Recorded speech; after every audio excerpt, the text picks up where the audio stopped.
സഹോദരങ്ങളെ, പ്രഭാതവന്ദനം. ഇന്നത്തെ സുവിശേഷം, ചെന്നായ്ക്കളുടെ ഇടയിലേക്ക് കുഞ്ഞാടുകളെ പോലെ ഞാൻ നിങ്ങളെ അയക്കുന്നു.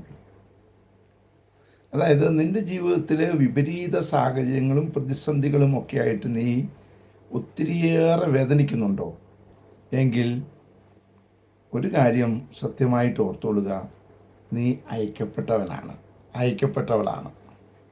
അതുകൊണ്ടാണ് ഇത്രമാത്രം പ്രതിസന്ധി നിന്നെ അലട്ടുന്നത്. കാരണം ഇവിടെയൊക്കെ നീ എങ്ങനെ പെരുമാറണമെന്ന് പരിശുദ്ധാത്മാവ് നിനക്ക് കാണിച്ചു തരും. പലപ്പോഴും നമ്മൾ പരാജയപ്പെട്ടു പോയേക്കാം, പക്ഷേ എങ്കിലും സധൈര്യം ഉണരുക, ശക്തി ആർജിക്കുക. ചെന്നായ്ക്കളുടെ ഇടയിലേക്കാണ് അയക്കപ്പെട്ടിരിക്കുന്നത്. 2 മിനിസ്ട്രി നിനക്ക് ചെയ്യാൻ പറ്റും. ഒന്ന്, ചിലപ്പോൾ ചെന്നായ്ക്കളുടെ ഇടയിൽപ്പെട്ട് നിൻ്റെ പരിപാടി തീരും.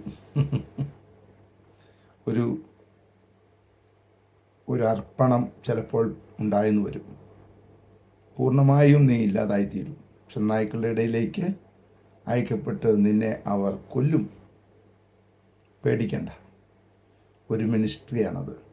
അതിലൂടെ അനേക ആത്മാക്കൾ ഉയർത്തെഴുന്നേൽക്കും. ഇനി അവിടെ നിൻ്റെ മിനിസ്ട്രി കൊണ്ട് ആ ചെന്നായ്ക്കളിൽ ഒരാളെ ഒരാടാക്കാൻ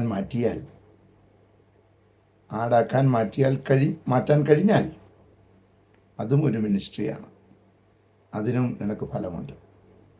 അപ്പോൾ ഏത് മിനിസ്ട്രി ആണെങ്കിലും അയക്കപ്പെട്ടിരിക്കുന്ന ആ ഒരു സ്ഥലത്തേക്ക് ധൈര്യമായിട്ട് കയറി ചെല്ലുക.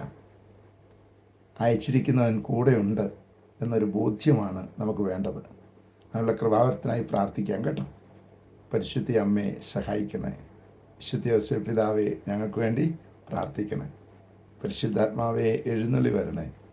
പരിശുദ്ധ പരമ ദിവ്യകാരണത്തിന് എന്നേരവും ആരാധനയും സ്തുതിയും പുകഴ്ചയും ഉണ്ടായിരിക്കട്ടെ. ആമേൻ.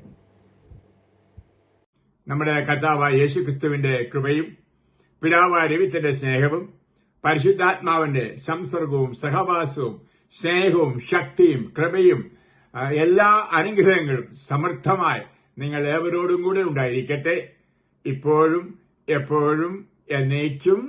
ആമേൻ.